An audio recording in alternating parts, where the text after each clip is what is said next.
Good evening, ladies and gentlemen. Jacqueline, there's a problem. There's nothing on the teleprompter. Um, I clearly don't know Jacqueline as well as I thought that I did. When she said to me a little while back, we'd like to honor you for the 15th anniversary, I thought it was maybe the board and some friends. And so I said yes. As Bob said to me, you obviously don't know Jacqueline. So Jacqueline, I will never, ever trust your judgment again. I'm deeply honored and slightly embarrassed, actually, to be here today, particularly given that there are so many other people in this room that deserve this much more than I do. And so, Jacqueline, Bob, and the rest of the board, I want to say thank you very much. I think you've made a wrong call on this one, but no matter. You're the chairman, and so let's run with that one. And then Jacqueline and the communication team kept saying to me, "Do you want any talking points?" And I said, "Do you have any?" They said, "No, we'll have to think of it." I said, "No, it's fine. Let's just run with it."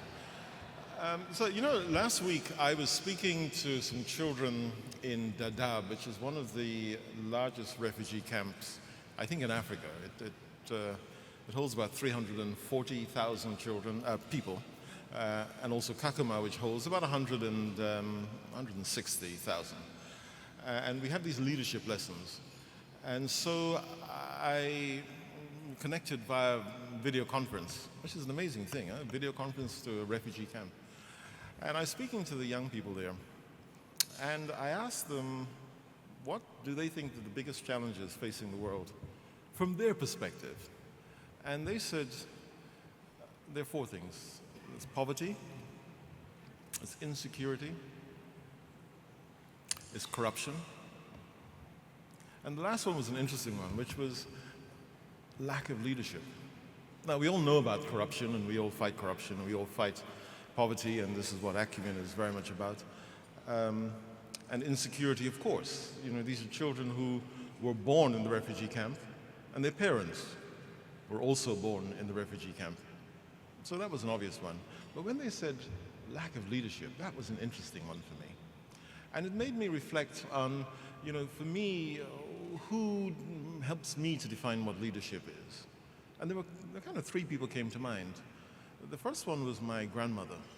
I was born in a very poor family in Guyana, which is in the top bit of South America. And we didn't have a lot of money, but one of the things my grandmother taught me is that whatever we had, there was always somebody who had less. And therefore, it was beholden on us to share. As a young kid, I have to tell you that it wasn't always easy to come to terms with that thought, that I have to share what little I had. So she taught me about caring. The second person that came to mind was the person whose judgment I will never, ever trust again, and that's Jacqueline. It starts by standing with the poor and listening to the voice and finding hope where there's despair. And what Jacqueline, and indeed the broader Acumen family has taught me is that you have to listen. How often do people like us in the room have the solution without listening to the poor? And not just the poor, but those for whom despair is a way of life. And then the third person, so Jacqueline taught me to listen. But I'm not listening to her again. And then the third person was the young man that you saw just now. He is all of, I think, Kennedy, you're 31 or 32 years old, which makes us all feel like we've wasted our lives. And Kennedy's story, I really urge you to buy a copy of his book. He's published the book, I think, last year, called Find Me Unafraid. He wrote with his wife.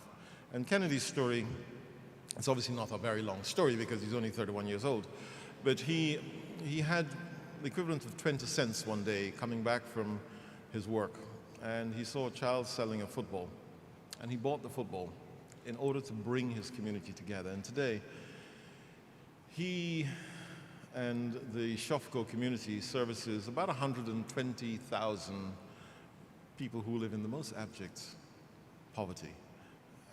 He's 31 years old, and what he taught me was the third part. So we had care, listening, and action. It wasn't sufficient for him to watch the women in his community being raped, the men turned to violence, and now the young chap here, I love watching him read a script. He's terrible at reading scripts. If he spoke from his heart, he's actually a lot better. But to watch Kennedy transform a community. Ladies and gentlemen, we have, and I know Jacqueline will talk about this a little later, we have a paucity of leadership. The world needs leaders. Jacqueline often talks about moral leadership, and I've in the past challenged her to say that leadership is moral, but actually she's right and I'm wrong, because we have bad leaders, and it is bad leaders that has taken us to where we are today, which is a paucity of trust. People no longer trust leaders. They no longer trust.